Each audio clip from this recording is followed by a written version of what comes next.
So Leute, ihr seht, es ist noch leer. Wird noch ein bisschen dauern, bis es losgeht.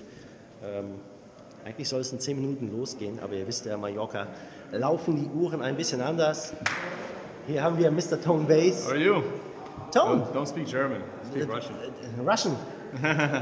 Ready for a spontaneous talk? Oh, awesome. Yeah. Okay. Let me just put down my coffee, right? So schnell geht das. Ich nehme auch meine Sonnenbrille ab hier. Tone Vays, welcome to Spain. Welcome to Mallorca. Are you recording? No, it's recording. First time in Mallorca? First time. How do you like it so far? It's pretty cool. Colder than I expected, but that's okay. Yeah, I've been complaining about it for all week, so it should stop. Nice. Wanted to enjoy the beach, but that's okay. Yeah. I'll be in Egypt and Malta next, so I get to enjoy nice. them there. What's happening in Malta? So my own conference called Understanding Bitcoin, where developers try to explain how to properly use Bitcoin to non-developers. Okay. Looking forward to it. Interesting. I mean, we have to get more people on board, right? It's the very early stages. Yes. So this is focused on the Bitcoiner that's already in Bitcoin. Doesn't do anything. Getting on board properly, helping to run nodes, participating in Lightning. How does a Bitcoiner become a better Bitcoiner? You see, I'm not a big fan of Lightning, and I don't understand why anyone would run a node if you're not a miner. Because, I mean... Well, this is what the conference is going to try and explain to you as to why you need to do it, and then show you how to do it. But, I mean, running a node basically isn't running a node just being like observing stuff. You're observing what's happening, but you can't change anything if you're not a miner, right? You can't change anything. However, if you're running your own node, you are in control of validating your own transactions. So while you can't change anything in the protocol, you can tell the rest of the world, I am not accepting that transaction mined by those miners. So and you are a rogue miner maybe. Correct. So you remain in control of what you want Bitcoin to be. Okay. So and that is the reason to run a full node. But I mean, Bitcoin. Let's say there would be a rogue miner, someone doing some bad stuff. Right. The nodes would basically see that and say, hey, you're a bad person. Well, correct, but if you're not a node and regular people like yourself, like myself, don't run a node, you are now dependent on other miners saying to the rogue miner, you can't do this. And to me, that is way too much trust in a single entity. I also want some control over what miners tell me the Bitcoin transaction is. So this puts users in, this gives users more control of the protocol. Yeah, I understand.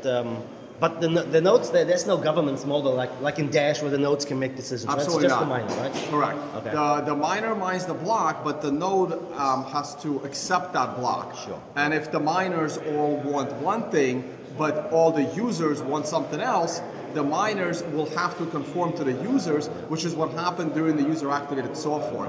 Now, this could lead to a problem down the road where the socialists can take over, and like the miners want something that's good, and all the users want socialism, and you have a problem. But I'm hoping that there's enough, users like myself, node operators like myself, that will keep the system honest.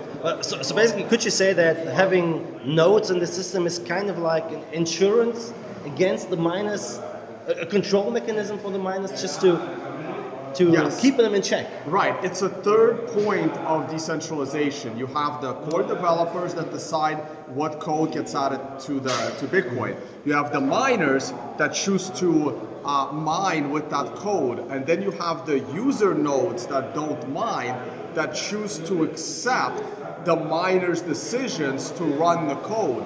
And this is a three-way balanced checking system that hopefully will keep functioning and keep Bitcoin decentralized. Yes, the discussion about decentralization, I mean, there are lots of people saying, I mean, decentralization is not the goal, really. I mean, you just have to have a certain degree. And what is really decentralization? Is it 10 miners? Is it 50 miners? And like, if you look at for me, it's not about the miners. For me, it doesn't matter if there's 2 miners or 3 miners. It's more about the maximum number of full nodes of users. To me, that is the ultimate goal of decentralization for Bitcoin, and you want to get that number of nodes as big as possible. But there needs to be a balance, because the less size the total cumulative amount of blocks takes up, the more likely someone is to run a node. Sure. This is why there is a push to actually lower the block size, because it would encourage more nodes. But if you lower it too much, it's dangerous to get your transactions in. So right now, it is staying at 1 megabyte, because increasing it is dangerous because the system splits, as we saw. Lowering it could also be dangerous, because then there may not be, transactions might get expensive, transactions might get backlogged. So you need this balance, and people are doing the best they can. Yeah, I mean, if you look at the way it works, I mean, some people say, if you look at the white paper, like Craig Wright says it, and some other people say, a full node has to be a miner. A full node, there's no point in running a node if you're not a miner.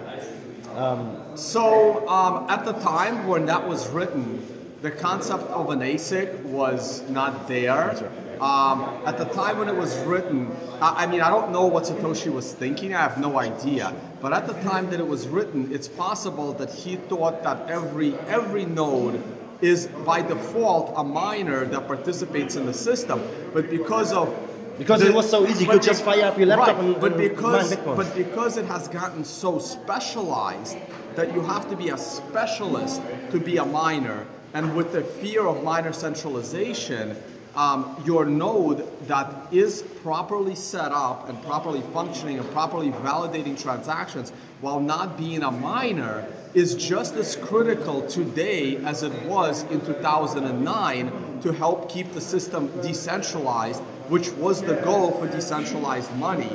So I think if Satoshi was to rewrite the paper, he would have separated full nodes from mining nodes, because they both do have a function. Yeah. Okay. Yeah, that's true. I mean, I'm not a technical person. You know, I personally like the way Bitcoin Cash goes, like with big blocks, and I think that's. I mean, sure, it's an easy solution to fix a problem. When we had the high fees in 2017, I mean, it created lots of confusion with new people and sending money and basically spending so much on fees, right? So, how's Lightning going to work then? I mean, I've seen a few videos saying Lightning is not going to work with 1 megabyte blocks if you want to onboard millions of people opening channels. I mean, because the fees are going to be so high, and it might be. It should work. It really should work just fine. Okay. Right now, the fees remain very, very small. The fees on Bitcoin have been small for a year. Lightning has been working. Lots of people are complaining to me that I haven't created my Lightning tip jar yet, but I'm not too familiar with Lightning myself. I've been too busy to fully understand it. I will have a full grasp of Lightning after this conference in Malta next week. I will try to set up all of my Lightning stuff, and we will see. I mean, if a year or two from now it's becoming a little bit expensive to set up Lightning channels, I'm sure Bitcoin Core developers will try to find a solution to that does not involve splitting the network. The problem wasn't the fact that the blocks were bigger. I mean, sure, I believe that going to a bigger block centralizes the network, so I'm not happy about it, but my opinion on what big blocks are and aren't are irrelevant, because going to big blocks creates a network hard fork. And hard forks, you can't have them because you can't get 100% of the people to agree to anything, which is why, unfortunately, the way Bitcoin was built from the beginning, the days of hard forks are long behind us. And in fact, even the big problems in the old days, when someone created 1 billion Bitcoin in 2011, that was still fixed with a soft fork, because hard forks will always split the network in two, under one exception. I can foresee a hard fork where there is such a serious catastrophic bug in Bitcoin, where not doing the hard fork leads to Bitcoin's death. But if your hard fork does not lead to Bitcoin's, not doing the hard fork leads to the death of Bitcoin, a hard fork will always split the network in two, which is why they need to be avoided at all costs, even if potentially it could be better. It doesn't matter, because it will always split the network in two. All right, all right. So let's make a bold prediction. Let's look 10 years in the future. I have a problem with the block reward. You know, miners are supposed to secure the network, confirm transactions, and if the block reward gets cut in half. Yes. When is it next time? When is the next halving? It's coming up in May. Next May, right? Yeah. Then another 4 years is cut in half again. Yes. We are around 1 point something Bitcoin by then. The price of Bitcoin has to I mean, really go high to make it worthwhile really for the go high, miners. but also it has to double every 4 years, right? In order to keep it steady. I think it'll do better than double every 4 years. I think Bitcoin can double every year on average for a while. So you're right, eventually the block reward will be small, in which case miners will be dependent on the fees. So which is, again, confuses me, the perspective of the big block camp that says the fees are too high.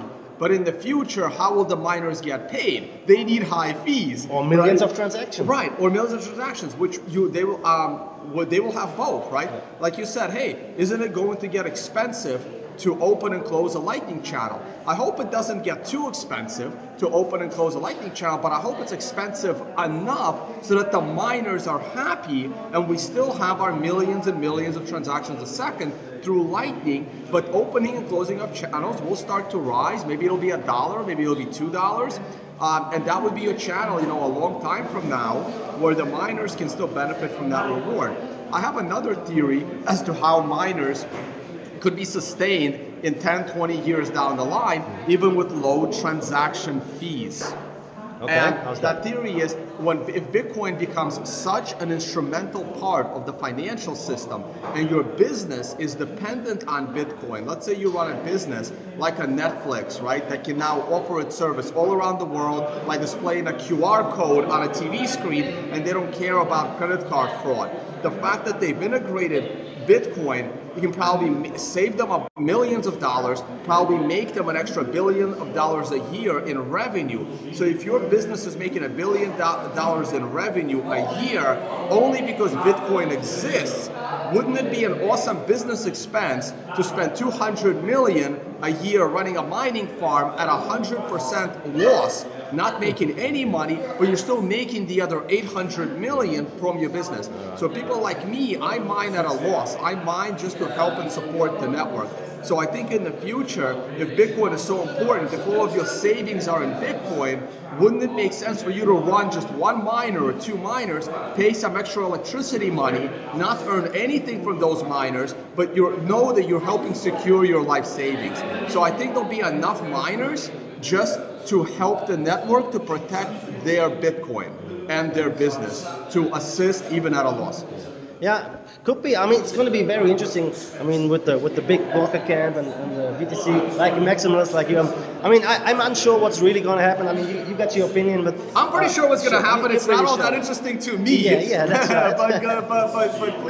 but please keep watching and hey, do your own research. Do your own research and keep an open mind. Yeah. Check out my debate with Roger from the Blockchain Cruise this past June, and I'm sure there'll be another one coming up. I'll see Roger Veer and Nouriel Rubini in Malta in May. They're both there? Yeah, they're both going to be at the Blockchain AI, the AI and Blockchain Summit in Malta, and maybe they'll come to the cruise as well, and I'll happy to debate them again. I've been debating Roger on Big Blocks what happened to the for bets? 3 years. You had some bets going on, right? No, Nothing not really. happened? No, that's Jimmy's song. Jimmy.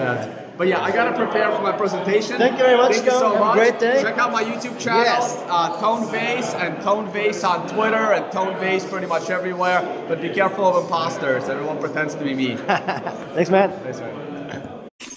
Give us a Bitcoin to save